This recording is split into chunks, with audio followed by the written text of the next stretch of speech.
The views and opinions expressed in this broadcast do not necessarily reflect or represent the views and opinions of WBGR Network.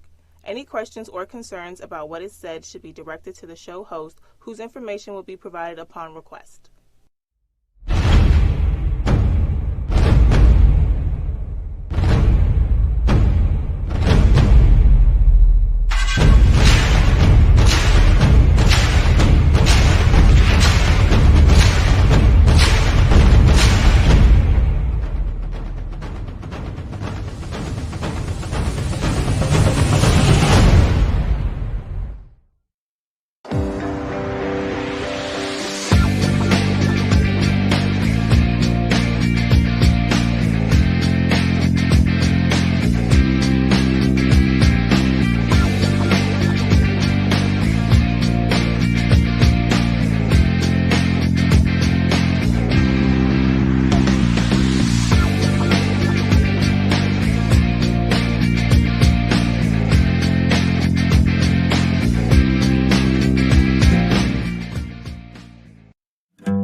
Good evening, and welcome again to Just Enough. I'm your host, Rick Davis, the show where you get your help, hope, and healing. We're glad to be with you. We thank God for another Thursday, and we're here. Today's show, we'll be talking about my family's journey with mental health with Monique Owens. I'm glad she made it. She ran a little late, but she got here just before time. Yeah, I put her out there. Y'all know I'm gonna get it started the right way. We're glad to be here, and we hope that everybody is safe. Still wearing your mask. Still considering whether or not you're gonna get the vaccine. That's between you and God. I ask that you all pray about your own safety and just do what you need to do for yourselves.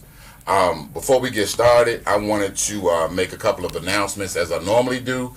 The Maryland Council on Problem Gambling still has the grant available. You can Google their website, Maryland Council on Problem Gambling. I want to thank the Restoration Outreach Community Center with Pastors Stacy and Monte Burrows for their continued support. And last week I told y'all, but I want to make sure you know again. Now, ladies, if you have a do that looks like a don't, and you know what that means, okay? You know what that means. I need you all to get with my dear friend Marquita Wise at All About You. She's an artist, barber, stylist, cosmetologist. She's been around for years doing this work. She did my former wife's hair, who's deceased. Rest in peace, Donna. Still love you. My daughter, my aunt, she's done numerous heads in the area, and you probably don't even know it. But you want to reach out to her at 6220 Landover Road in Cheverly. Her number is 301-773-4150, and she can be reached by email at we'reaboutyou, that's the letter U, at AOL.com. Also, I want to recognize my friends at Park Road Community Church, Uptown, with the pastor, Reverend Pastor Pearsall, my dear friend, and along with my family and friends who are watching. I welcome all of you. Like they used to say in the old church, we welcome you once, we welcome you twice, we welcome you 3 times in the name of the Father, Son, and the Holy Ghost. Stop laughing, y'all. With this being the last Thursday of Black History Month, I wanted to recognize something. With the trend being HBCUs, a lot doesn't get said about this particular school. And I wanted to highlight them for a brief moment because, yes, it's a place that I attended back in 1982. Stop trying to count how old I am. I'm 56, thank God. And the school is Cheney State University in Pennsylvania. It is the first and the oldest HBCU. So before there was a HU, and I'm not throwing shade on any other HBCU, I love them all, but Cheney is the grandfather of them all. And you don't hear a lot about them They've fallen on hard times here and there, but they have, thank God, they have still been managing to stay afloat. So let's not forget about who blazed the path. I wanted to make sure that I shouted Cheney out because they play a big role in my life. A lot of good people went there. A lot of you probably didn't even know that's where Jim Vance, the former Channel 4 anchor, went. He attended there. Andre Waters, who played professional football with the Philadelphia Eagles, and Mr. Ed Bradley, who he of 60 Minutes. So there is some history there, along with a lot of others. And I just want to encourage you to tell your kids, consider Cheney as an option for higher education, because they are an HBCU. Now that we got the niceties out the way, now we're going to get to the good stuff. My friend with us this evening, the lovely lady to my left, is Monique Owens. Some of you probably know her. I know she has we have quite a few of the same mutual friends. We attended the same church once upon a time, at Pilgrim Rest Baptist Church, where the pastor is none other than Pastor Freddie Davis. The Reverend Freddie Davis. Yes. And I wanted to make sure he is my father in ministry. He licensed me, he ordained me, and he also baptized me for the second time, because the first time didn't quite take, so I had to do it again. But I thank God for him and his guidance. So with no further ado, I want to let Monique introduce herself to you, and then we're going to get right into it. I wanted to try to help her relax a little bit, because folk have we gotta work your way into this, right? And what she has to say is, and what she's going to be asked is really rich. And I'm hoping that you all ask questions, but be sure to hit the like button, the share button, the love button. Just don't hit the little ugly mean dude on the end. And tell somebody about it. Hit your pastor up, hit the deacon up, hit the ushers up, hit the praise team up, hit the parking lot dude, everybody, and let them know that we're on, and that this is something that applies to all of us, really, because everybody has someone in their family that's dealing with mental health issues. Monique stuck out to me because she's been dealing with this for quite some time, and I've watched her grow into the role that she has now. She's still a mom, but she's become more well versed in how to deal with family in terms of mental illness. So Monique, thank you for coming. Appreciate you coming.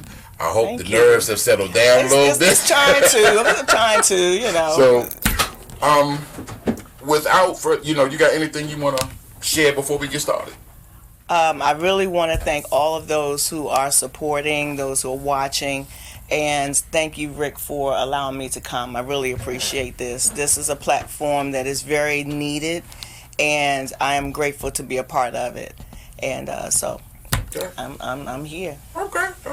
And I gotta tell y'all, she brought mom with her. Mom is sitting outside the studio watching. Yes, that's moral support. Nothing wrong with moral support. Nothing wrong with it. Because I'm sure you didn't want me to bring the whole family, because there just wouldn't been any room. So we're good.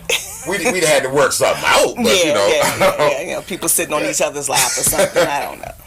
All right. So Monique, tell us the size and makeup of your family, the ages of your children and whatnot.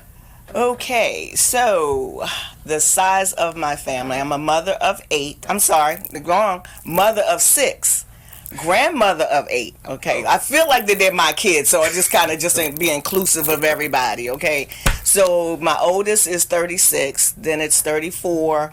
I hope I get these ages right because it's been a minute. So it's 29, 28, 21, and 17. And then the grandkids range from age 16 to 2. So we're going to leave it at that. Okay. Yeah. Okay. Yeah. So out of your children, how many have actual diagnosis? Out of the 6 that I have, 4 have been actually diagnosed. Okay. Yeah. Okay. So would you mind sharing the diagnosis? Okay. So they vary. Okay. The baseline is ADHD. Okay. One was actually diagnosed with executive function disorder. Okay. So what they're kind of saying now is they're one and the same. Okay. But I don't know. I find it different. Bipolar disorder, PTSD, which is post-traumatic stress disorder, manic depressive, general anxiety, autism spectrum, and I think that was it. Okay. I think because it was a lot of them. There's a lot. That's a lot. That's a lot. That's a lot to deal with. Yeah. So at what ages did you discover there may be something needing a further look into? Actually, since my kids are older, they started presenting, let's say about 5, definitely at age 5. Okay. And yeah. So what behaviors did you observe that made you actually look for help? What drove it? Well, with the ADD, which we now know it's ADD, at that time I had no clue. My kids were like jackrabbits. They were just all over the place, hyper.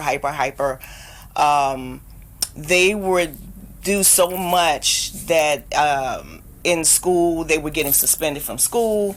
They were, the teacher was calling all the time. They were getting suspended off the school bus. I spent more time at school or at home because of suspension than I was at work. If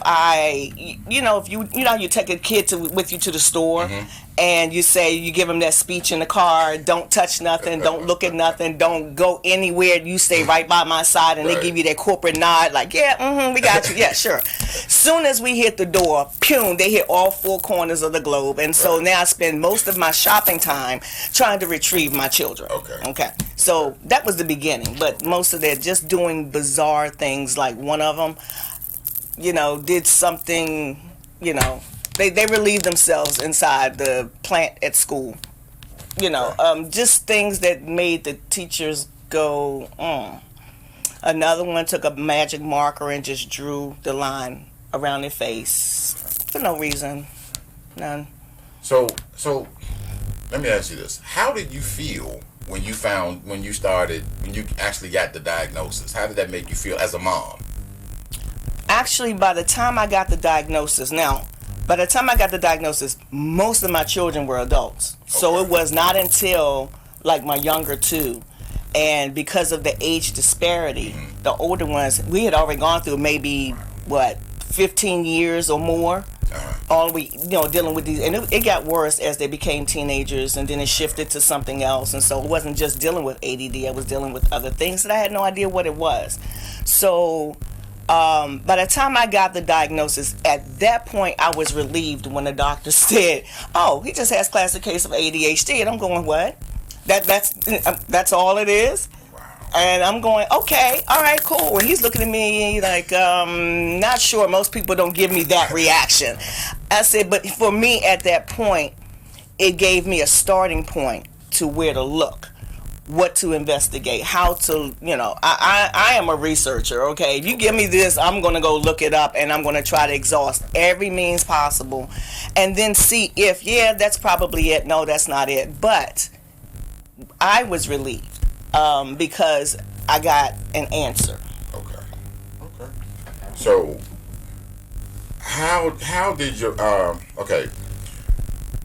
first attempt to deal with what you were seeing before the formal diagnosis, how did you really, I'm being nosy, and I want you to be honest. If you don't want to answer, you ain't gotta answer. Yeah, I'm gonna answer. What did it make you feel like? Say, okay, I'm looking at all of my children pretty much, and there's something going on with each one of them. As a dad, my natural reaction would be, okay, what did I do? What's going on? What was your first reaction?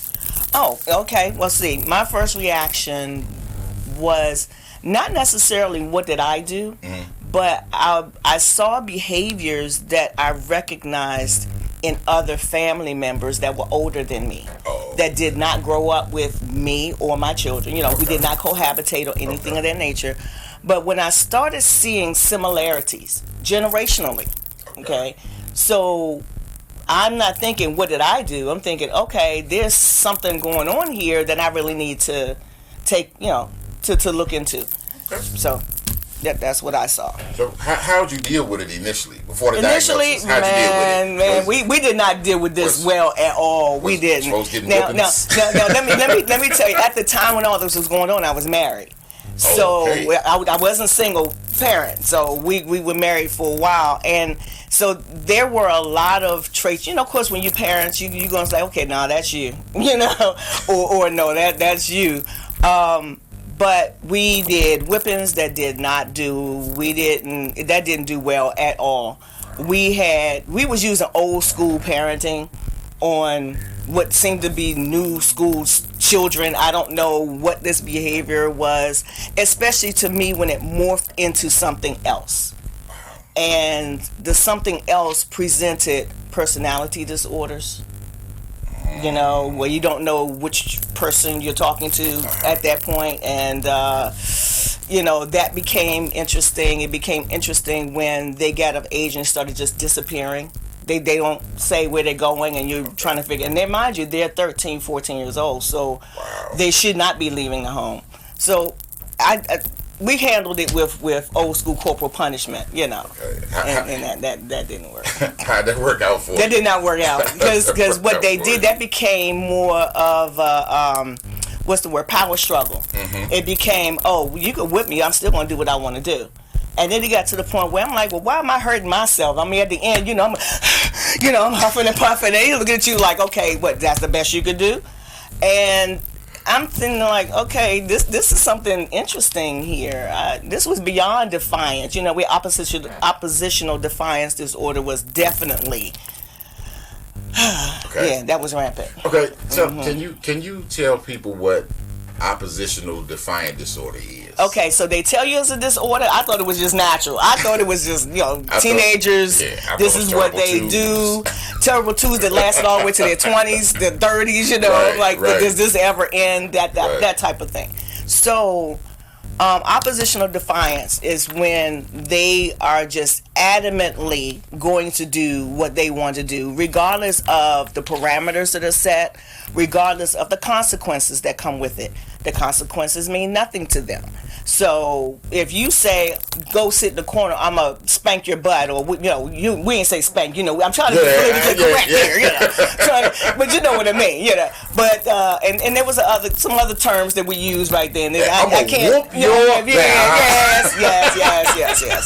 I would have to say, too, that during that time frame, I had to, my personality shifted. Because I'm thinking, oh, okay, you know, I grew up in church, so, you know, you're going to be nice, and you try to use the nice words, and, you know, now, you better sit down, you know, that's not godly, that's not this, that's not that, and they're going, yeah, right, okay. So then it got to the point where I said, you know what, when I started going at them worldly, I got their attention. They're like, oh, wait a minute, did she just say that? Did she just do that? Yeah, I did. And they go sit your behind over in the corner. It's like I had to base myself. I had to change. Okay. Yeah. So what you're saying is the good Christian took a seat. She took a seat because she realized this wasn't working. So at that time, it wasn't working. So spare the rod, spoil the child meant absolutely nothing. No. Because see, what was happening with that rod, it was getting me in trouble.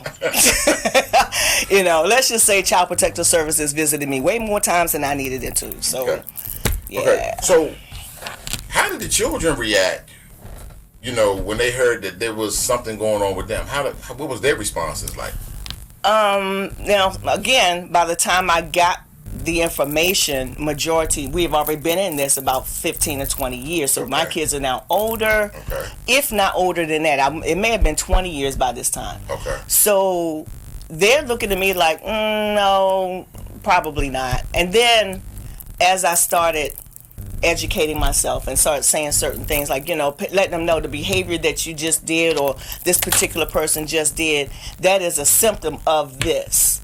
And when they started realizing, okay, they know I'm not going to come at them with stupid stuff. Okay. When I'm coming at you with something I've already studied.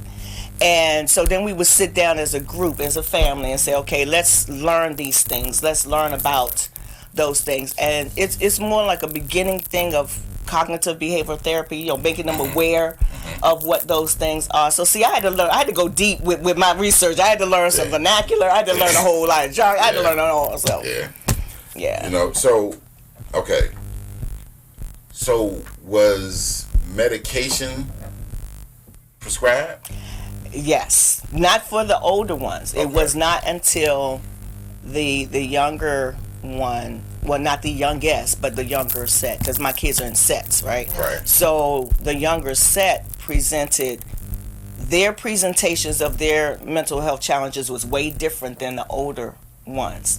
And so this caused an alarm for me, because I'm like, I didn't know what I was looking at. That was completely different. So it wound up that I just said, by this time we're in therapy, we're going through counseling. Okay. And my child was getting suspended so much, and so I said, you know what? I asked him would he want to be on medication, and he goes, okay, whatever. At this point, we done tried everything else, and if that can keep me from getting my butt whipped, then we'd be fine. Let's just try that, right? So we tried the medication, and that worked. Okay. It worked. So, because a lot of we're just getting to the place as Christians where we're accepting of medications. Yes. So you're saying that,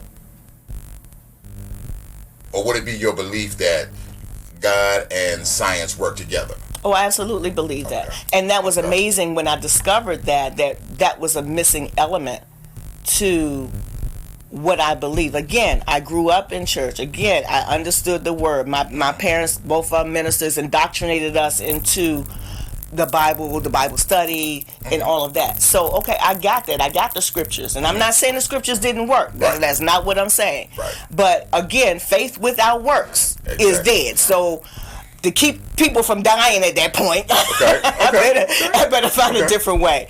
So the medication was the option. Now, of course, we had to tweak it. You couldn't just come off the back and it worked first. But the first one brought such a change, the calmness in the child, and therefore the calmness throughout the rest of the house. Everybody took notice, like, oh, so is that all we needed to do? Wow. And then I felt bad because I didn't think about doing it before. Okay. Well, I didn't think about it because I didn't know about it. True. And the reason I emphasize the whole Christianity piece is because what I want people to get comfortable with is not just relying on scripture alone. Yes. Because we will toss around every scripture in the book to make it fit our situation. Yeah. And that's not what it's there for. Exactly. And I want us to start getting to a place where we understand that God created science. And I said this before. When God created man, he created the DNA and all the brain stuff that's happening inside of us. So if he created that, would he not create somebody or have somebody's brain wired to be able to deal with that which is going on with us? It troubles me so much when I see folk talking about just pray it away, lay hands on them. You break out. You go to Shoppers or Giant and get a big old bottle of olive oil and get the grease and fucked up right. They want the grease and they still got the all you got is a slippery child. Exactly. Right. And nothing's happened. And nothing happened. Exactly. And I'm not saying that prayer doesn't work, but when you pray, God is going to reveal to you. He's going to present you with options. Yes. He's going to present you with what it is that you need to fit your situation. And we have to be sensitive to that. We can't be so heavenly bound that we are no earthly good. Right. And it troubles me that we are still so far behind some other color folks when it comes to our mental health. Right. So can I interject with that? Interject with what you just said. Because somebody just said, "Preach, Reverend David." So I was getting ready to I was getting ready to say it's time for it's offering time. Okay, yeah, it is. So what happened with me was, as a mother. Now, mind you, I have to also precursor this information because a lot of people don't know my whole story. I had my first child at age 17. I got married at 16. Had my first child at 17. So when you think about when mental illness presents itself, I'm smack in the middle of when this stuff is starting to present. Wow. Okay? Wow. And so now I'm having children where I'm still trying to find myself, my husband's still trying to find himself, and now we have kids and we're looking at what in the world is this mix going on. So with that, when I started seeing the changes, I said, now, Lord, my heart is vexed. Okay, I'm going to use that little, my heart is vexed, all right? I prayed, I said, Lord, let me be the mother that these children need to be. Okay. I had no idea the magnitude of what that prayer was going to be. So when you pray something, you better be ready to handle that, okay? So just want to let you know. But yet with that, and I also said, because you created us, I know that you know everything about that child. You know the DNA, you know the lineage, you know everything. You know what's out there. Send me the help, the appropriate help that will help these kids, because I want them to have a better quality of life. Because of the way we're going, this is not going to end well. It really wasn't. Right. And so I wanted more for them. I wanted to, as they say, train up a child in the way he should go. When he's old, he won't depart. That also means train them in the natural bend of that child. What is the naturalness of where that child is going to go? And so with that, I could not get there if I have all of this in the way, right? This in the way was too much. So I had to ask the Lord, show me what it is. And when he revealed it, I was ready at this point, because you know what, the pain of what we're dealing with was greater than anything else that anybody else could have said, thought. I didn't care. I know what was going on in my home. You know, you sent you. Yeah, we need to take an offering, because I did my sermon. Monique just did hers, so it's offering time. Okay, we're gonna pass that. It brings me to this question: how difficult? Because access is a problem for us as a race of people. Access to services, appropriate services. How difficult was it to find therapists that were appropriate? By the time we were in therapy, it was not difficult for us. Okay. Like I said, I prayed that the Lord would send the people to me. Okay. I don't know where to go. Say that again. I prayed that the Lord would send the people to me. Okay. Send the right people in my path. Okay. So you prayed. I prayed. Okay. So I did use my prayer. Okay. Because prayer is the weapon. I'm just highlighting some things. Prayer is the weapon. You cannot have this walk and not have a belief that I call him God, you call him what you call him, but I call him God, and I believe that when I pray, there's what purpose of praying if you're not going to believe that there's going to be an end to that, an end result. And so I had to go with that. And so when I know that I trust God's reputation. And so when he has done things before, he's going to answer this one too. So when the people started coming, when I needed an advocate, because my child had to have some interview, 504, IEP, something. And I have to precursor this too. Just because you may have ADD or ADHD does not mean that you're intelligent. Not intelligent. Highly intelligent. Just have a few flaws that you got to work around. Okay. So with that, I needed an advocate, because this was new for me. I had no idea what to say to the schools. I know a few choice words I wanted to say to the school, and that wasn't working well. So I had to change my tone. Because here's the thing, I had to understand I needed a team. I do not need to tick off the teachers. I do not need to tick off the principal. I definitely don't need to tick off the doctors, okay? Because I want to make sure I get what I needed from them. But I learned that I needed a team, and so he sent the team. I had an advocate, and from there, and her name was Lisa. Lisa did that thing, and she went in there. She showed me how to do it. Okay. And from there, I just took over from there. Okay. Because once I learned it, it's mine, Okay.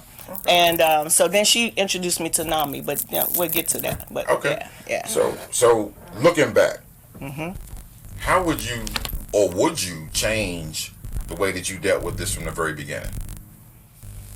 Had I known from the beginning, I believe I would have at least implemented medication. Okay. I would have done that much sooner. When I went seeking, when my older ones were in elementary, and I started seeing those behaviors pull themselves out, and at the time we were going to the all-black school, hey, that's what it was. That's what we were, okay? And I said, I need my child tested, and they said, no, you don't want that. We don't do that. Wow. You don't want that, because then your child will be labeled.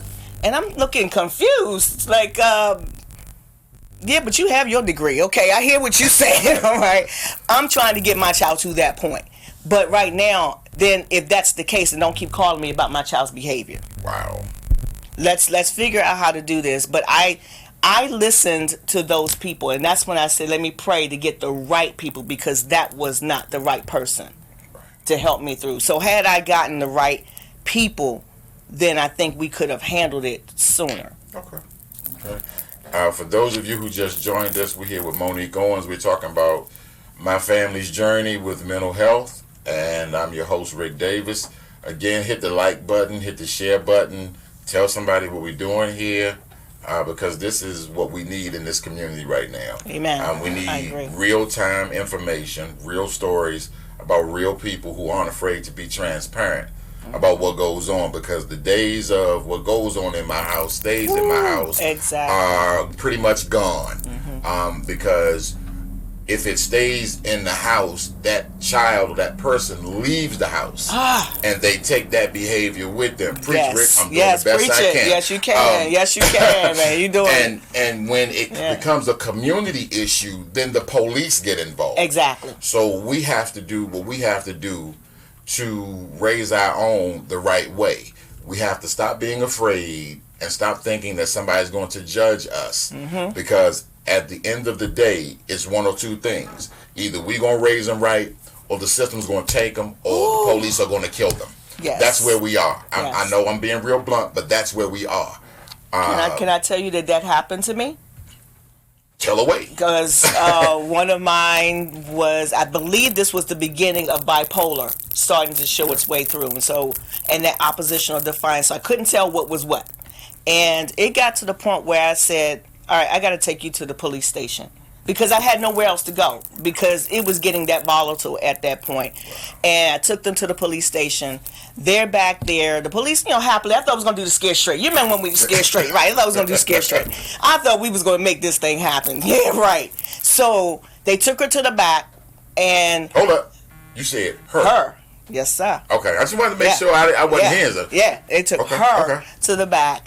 And I can hear, I'm sitting out in the vestibule, I can hear 3 doors down with the door closed, and they're going back and forth. She's going at it with them, they're going back at it with her, and I'm sitting there going, okay, well, I'm hoping this is going to end right, I said, oh, Lord, this child going to go to jail or something, right? So they come back out, and she gives me this glare like, yeah, thought it was, and walked out the thing, and I'm sitting there looking like, so what just happened? And the police officer said, ma'am, you have a lot on your hands with that one right there. I'm not going to tell you the words that I said. However, I said, so what do I do now? Because now, he said, well, corporal punishment is legal in Maryland. So the police told me. Pretty much put the beat down on your child. There you go. I said, well, that didn't work well, because Child Protective Services, the other agency was now knocking at my door, and I had to prove that I was not abusing my child. And of course, the cases got dropped because they understood it was the child being defiant. It was the child not wanting to listen to the rules, obey the rules of the house, and doing their own thing. And I said, you can take them, but you leave everything I paid for. Everything I pay for stays here. You can take them, but if you feel that you can do a better job, you go for it. But until then, they stay here. They follow my rules, and we're going to get through this. So we had to have that. It's funny because I remember growing up, and I was one of those hyperactive children. And what they used to say is, just stop giving the boy sugar. Yeah. Don't let him eat no candy. Stop giving them that Kool-Aid. And no Kool-Aid. All that sugar. Especially not the red Kool-Aid. Not the red Kool-Aid. Especially not the red Kool-Aid. Yeah. And I got a whooping for something I did. And the sad part about it was, after my mother put it to me, I got bold enough to say, I'm going to call the child abuse people. All right. Audrey Davis, as sure as I'm sitting here, said to me, she gave me the phone. She said, call them. Because after you call them, not only am I going to whoop you again, Yes. I'm going to whoop them for coming in my house trying to tell me how to keep you from going to jail. Exactly. And after that, I never thought about calling anybody. I'm sure you didn't. I'm sure. Or using that in any way, shape, form, or fashion. Let me ask you this. When you were going through all this, did you reach out to any specific, or let me say it like, did you reach out to any church or faith organization to try to help you? That's a loaded question. That is. Right? I know that this is just enough. That's a very loaded questions. Loaded question. Loaded question. I'm not asking for the name. No, I'm not going to name any names because it didn't matter where I went, right? Right, exactly. So the thing of it is that I was reaching out for help. I was crying out for help because my kids were over the top. And people who knew us knew that. And all they said was, you're not disciplining them enough. You're not praying enough. And so to answer the question, no, they did not assist me. And I ask those questions because I draw the comparison between the church then and how we've progressed. Yes. And I say progressed because we have. We have become a lot more aware. We still have some folks that's dragging their feet. Right. But as a whole, the church is moving towards understanding mental health a lot better, which I have to say. Because the thing of it is, I don't like to catch people doing something wrong without catching them doing something right. Because if I'm going to talk about what's wrong, I got to talk about what's good. Yeah. So we, as a church, we've become better. A lot of places are, they have mental health ministries dedicated specifically to that. They have recovery ministries. People are doing things around domestic violence. So we have gotten better, but my job is to push us even further because I want us to be on a playing scale equal to or better than those of a different color and of a different nationality. I agree. I agree. Is your church family more supportive now? I believe they are. They're getting there. I believe that I am bringing awareness to the church family. I was able to speak with the pastor, and there are other members in the church that have come forward. And ironically, I think these people just gravitate to me, and it's like, hey, I'm having this issue, I'm having that issue. And so it became clear to me at that point, like crystal clear. The Lord said, this is the ministry and the avenue I want you to go into. Okay, we got a question, but I want to say something to the folks that are viewing. It's too many of y'all for me to name individually, but Anita, both my sister and the other Anita, Patrick Stevens, Cheryl Willis Johnson, Aquetta, Lisa, thank you all for watching. Marquita Wise, girl, I'm gonna plug you again because I've been seeing some real crazy hairdos. But Paul Thompson, the brother that was on with his wife last week, he's viewing. Awesome. Paul said, this transparency is refreshing. Thank you so much for sharing. Oh, my pleasure. You have, somebody said, Aquetta said, yes, Reverend Rick, scripture and science goes together. Lisa mentioned, as the old folks would say, pray it out. Yeah. Anita said, preach Reverend Davis. I'm coming back. I'm gonna get it in. I'm gonna get it in. Yeah. You got a couple of hallelujahs, come on nows. But Patrick has a question. Okay. Patrick says, what approach would you suggest for the parent that knows she needs a team around her to help her, gets the team, then wants the team to do all the work and she does nothing? And that seems to be the parenting style now. We assume that we should leave all of our child's education, medical, everything up to everyone else but the parent. I am here to tell you, as parents, you are the first line of defense, protection, and care for your child. You have to pull yourself into that. It is not a them versus you or us. When I talk to my kids, we are a team, whatever that child's name is. Everything we do is that team. So I'm saying to that parent, you have to get involved because you are the person that knows that child. You should know your child. You should know from the time that they were born or whatever age they are. You know all those things. You technically are the expert of that child. So your involvement is more crucial than the teachers, than the doctors, because you are the one that's supposed to love that child. So I'm going to say to you, honey, you got to get that together. You really got to get together and be involved in your child, because if you don't, why should anybody else care more about your child than you do? Wow. We have also on the line, I just saw him come in, and I'd be remiss if I didn't let everybody know, the principal of Suitland High School. Okay. Danny Miller, who's a friend of mine, deacon, real good guy, deals with children of all ages, shapes, sizes, behaviors, diagnosis. And Danny has been, I want to get Danny on the show to talk a little bit about what they're doing in the schools to help our children with their mental health as well. Right. But I just wanted to acknowledge him, Cynthia Pope, Okay. Preacher Karen McCoy. Hey, good to see you, girl. I just thank everybody for watching. But right now, what we're going to do is we're going to take a brief commercial break, and we will be back. You are watching Just Enough. I'm your host, Rick Davis, with my guest, Monique Owens, and Mom sitting out here cheering on. I want to also let y'all know my producer, Kendall, top notch. Doesn't get no better than that. Awesome, Kendall. But we're going to take a commercial break, and we'll be right back. Hey guys, I'm Asia Morgan, an intern at WBGR Network and a proud senior of Morgan State University. Here's a few pointers on campus and community safety. Use your eyes and stay alert. Studies show that looking a predator directly in their face causes them to be less likely to choose you as their victim, because you then have the means to easily identify them. Focus on your surroundings and not your phone. And never walk alone. Walk in pairs or in groups wherever you go, because we are stronger in numbers. If that's not possible, use safety services. Universities have escort services available 24 hours a day, 7 days a week. Take advantage when leaving late night study sessions, parties, or anything else where you will be usually traveling alone.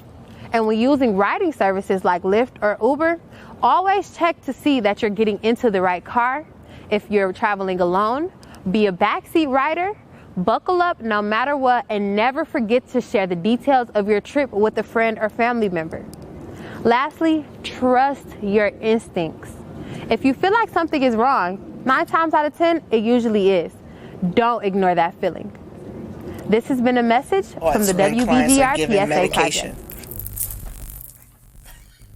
And we're back. Yeah, y'all almost caught us in a mid-conversation. I'm learning. I'm learning, folks. I'm getting it down. I'm a cross between Steve Harvey and Dr. Phil. That's all right. We're going to get it together. I just dressed better than Steve. Both of them. I wouldn't even think about Dr. Phil. Right, okay. Exactly. Let me let you all know. I can't see some of the questions that are coming from the WBGR page, but Monique can. So she has a couple of questions that have come up, and I want to make sure I address it. For those of you watching on the WBGR page or through the live event that I posted, Monique can see it. So she's going to read the question and take it. Okay, this question is from Michael Moore, and he says, great job. What are your thoughts when clients are given medication, but family or other providers are not provided education on symptoms or side effects? That is an awesome question. And that is really one of the reasons why I got into being an advocate for mental health, because that was the very thing, is that the person, let's just say the person who has the mental health condition, they go to a therapist or a psychiatrist, because they're the only ones who can issue medication. So they have their session. They can't tell you what's going on. However, but they send them home with this medication, and then they're telling you, I can't tell you, but they're expecting you to be able to handle that whole, treatment for them, but you have no clue what's going on. I would say to that person, find out what the diagnosis is. Read up, educate yourself on that diagnosis. Educate yourself on the medications that they're taking, and then educate yourself on the dosages. You can journal. You can say your observations of this person when they started the meds. This is what they look like. This is what they're acting like, let's say a week into. This is what they're acting like 2 weeks into. You can send your observation to their therapist, to their psychiatrist. They can't respond back to you, but you can give them information, hands down. So that helps out with the treatment, because once they leave, they don't know what's going on with that person. But it's up to you as the person who's the caregiver. You have to educate yourself, period. And NAMI is the place to do that. just a plug. Shameless plug. Shameless plug. Shameless plug. Shameless plug. Just jump right in there. No, I was okay. So with that being said, now, can't an individual sign a release to be able to be able to speak to somebody, so that the doctor can speak to somebody directly? Would you recommend that? I recommend that highly, and we actually recommend that to our students, to try to get your loved one to give that permission. Now, a lot of them, if they're over 18, they feel that they may not want to give that because they feel that you're in their business. Well, I'm in your business if you have to come back to my house, and I have to, help make sure that you are doing what you're supposed to do before you're released back out into society. So, what you can come up with a plan when they're not going, make sure they're not going through crisis at the moment, because you can't do nothing through a crisis. But when they're calm, let's just have a conversation. I really could use the permission slip, and yes, they can do that. So it's up to the individual. One of the things I do with clients is I explain to them why it's important for somebody to be able to talk to the provider. I also tell them that this information is restricted to specific things. Yes. When you highlight and let them know, this is what they can tell me, this is what they cannot tell me. It makes it a little easier to get a release signed. And doing this for 25 years, I've learned different methods to be able to engage people about signing releases, because they will get with the, it ain't none of their business, and I go, where you live? Right. Because if you live with them, they should be able to talk about how much progress you've made. They know how much trouble you caused. Right. Why not let them know how much progress you've made? So Exactly. there are ways that you can enter into that conversation. And if anybody has any questions, you know how to reach me. I can connect you with Monique or whomever you need to connect with. But let me ask you this. So how different are things now with your children? How different are they? I like my children now. I really like my children now. I tell them I did not like y'all when y'all were kids, but I love you. I really do, all of you. Just enough is not responsible for any comments made. That's all on me, and I accept that responsibility. I really do. My kids, they are young adults at this age, adults to young adults, and they have progressed so beautifully when we finally accepted the mental health conditions. It finally accepted the diagnosis. And once they started seeing how the denial of the diagnosis does not give you a good quality of life. And so they're like, okay, I really want to change how life is. I want to be a part of life. I don't want life happening at me. I want to be a part of it. And so now they're flourishing. They have their jobs. They have their apartments. They're standing on their own. We're no longer dependent. We're now independent as well as interdependent. And so it's great. It's a great thing with them now. We enjoy each other's company now. Good. Thank God. Okay. Yes. All right. Now for the good stuff. Yes. We got 10 minutes left. All right. I see you, Andrea. Doing this pretty much alone as a single woman, how do you provide self-care?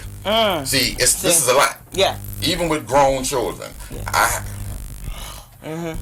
love my children too. I love y'all. Y'all know I do. Love my grandkids more, but I love y'all too. Yes. You're a single parent. And even with adult children, they still come with various issues and concerns. Absolutely. So how do you provide self-care for yourself? First, I have to create boundaries. There are times where I have to preserve and protect my quiet time, my alone time. So they are very hyper. I'm contrary to people's belief. All right, I'm pretty much an introvert, and I try to kind of. I enjoy being alone and reading a book. No music, no TV. It could be even the dark. I don't care. But I preserve my quiet time. I do my meditations. I do my reading. I do counseling. The helping of other people helps me too. But I have to be like Jesus did when the scripture said Jesus had to go alone into the mountain, and he had to go and refresh himself. I sleep a lot whenever I can. That's fleeting. But I try to, but what I've learned is that your body heals itself when it's sleeping. Exactly. So I have to rejuvenate. Now, what happened for me back in 1996, I had to have my thyroid removed. Okay. And that threw my body into a tizzy. And so for all these years, it's been up and down, trying to get my own health. So in the midst of getting all of that, I'm still trying to get me together. So you got a comment. My sister said boundaries. Exactly. Yes. Yes. Boundaries. And a couple of other people have joined in. My son. Hey, Rick. Associate Pastor Flowers, Carolina Missionary Baptist Church. Oh, hello. Glad you joined us. All right. And my friend Creela. What's up, Cree? Okay. As an advocate, okay, let me ask you this. Mm-hmm. What agency, because it's a two-part question, okay, what agency has been the most beneficial to you? Mm-hmm. And as an advocate, what other supports are you able to provide others who may be in your situation? Okay, the one that has been the most beneficial to me was the National Alliance on Mental Illness. There are other organizations that have come up since then. And remember, I was getting into this when all this stuff wasn't here. Right. So that was the first one that was presented to me. That doesn't mean that that's the only one. Right. There is the Black Alliance on Mental Illness. I hope I said that right, Andrea. And so I'm learning there are others. And so there are a plethora of organizations. What they did was they helped me with education. Okay. And so I'm an instructor now. I'm a state instructor now, and I'm a support group facilitator. So the support group is another thing that we really push to help other people. We have no problem with referring them to psychiatrists, psychologists, therapists, other groups. We're not pigeonholing them to NAMI. That's just the organization that helped me. That's the one I'm most familiar with. Okay. But others are trying to pull me into. Was it Maryland Maryland Coalition of Families? That was another one. Yes. So that is those are other groups too. Okay. So what do the kids need now that keep them, or what do they have now that keeps them balanced? We have an open door communication for one. Okay. So we have our family group text. Okay. And that includes their father. So we're all in that text, and we keep each other in the loop. So when things are happening, so you don't have that you called this one and this one didn't get the information, and then we all get it at one time. Yeah. And we may have side conversations, but we are now a lot more talkative. Okay. And our communication has improved a lot. They now understand what the boundaries are with each other, and they set those boundaries. I have created a safe space at home. So when I say that, meaning that when there is too much going on, their stress is too much, or when you can feel that bipolar get ready to creep in, and you like, I need to get out of this space. Mom, can I come home? Can I come and stay the night? Come on over. Here's a space. You know what to do. And we have cues when it's too much. We'll say, you know what, this isn't a good time to talk. When I'm ready to talk, I'll talk. Or they found the one that's the closest that's available to talk. And but they have all been educated. They've taken the classes, so they understand what the what each of their diagnoses are, and they know the signs, and they can recognize when one is too manic or when somebody's getting hit depression, or you haven't heard from them in a while. Like, oh, has anybody heard from such and such? You know, we check on each other. Wow, we have to. Great. That's great. That's great. What I want to say in closing, I want to thank you. My pleasure. I want to thank you for coming. Thank Mom for being here. Thank you, Mom. You know, Mom was out there cracking up at some of my shenanigans. But thank you, Monique, for being so transparent and being willing to share with everybody your family's journey. Not everybody will be willing to be as open and as honest as you have. I thank God for the ability to send people my way that's going to make the shows what they should be. You know, people say, yeah, Rick, you're doing all right. No, the show is doing all right. I'm just God's mouthpiece. I roll out the vision. I take no credit for it. And I just do what I believe it is that God wants me to do. God grabbed me with all this experience that he's given me over 25 years and said, now is the time I want you to get out here and to spread the wealth. You know, you have access to resources, information. I need you to get it to his people. And that's what this show is designed to do. And I'm saying that to say, you all, Just Enough does accept donations. Nothing is too small. And in order to be able to continue to do what it is that we do here, ministry requires assistance. Yes. And yes, I do invest in myself, but I need some help. To continue doing what it is that we do, I need your help. You can reach me through Zelle. You can cash at me at Have Mercy. Everybody laughs when I say that, but that's my Cash App handle. Have Mercy. You know, you can also send a check. Anybody with making a donation of a certain amount will be given a receipt, as Just Enough is a nonprofit. So anything that you can do would be greatly appreciated. I want to thank again my producer Kendall. I want to thank Dr. Lionel Green, who owns the station WBGR. He's been extremely supportive and works with me tremendously. He actually talked me into this, but because I was real resistant. But I'm glad that you all tune in every week. I look forward to being with you all and bringing information. Next week, this is what we're going to do. We're going to be talking about, and I want y'all to get all your pot smokers, medicinal marijuana, getting high or getting help. That's going to be the show. So I want you all to tell your friends. You all are going to see the flyer coming out soon. And just, share, like my page, the Just Enough page on Facebook. Share the information. I'm going to share the video again. Take it and share it with somebody else. You all have been tremendous, and I just appreciate all that you've done. Before we get out of here, though, I have a parting gift. Yeah, guess for appearing on the Just Enough show, you will you get a gift bag, a little gift bag, and here's a bag from Mom from Just Enough. And there's a bag. You all, thank you so much. I thank you so much from the bottom of my heart. I appreciate you all dearly. And as I always say, if nobody told you today, I love you. If nobody else does, and it ain't a daggone thing you can do about it. And plus, even if you know where I live, you couldn't do nothing anyway, because I ain't scared of none of y'all. But I love you all. Please stay safe. Please wear your mask. Wash your hands. And make sure that you're doing everything that you can to protect yourself and your loved ones. And check on your seniors, please. Yes. Check on them. Definitely. And with that being said, God bless and stay safe. Real quick.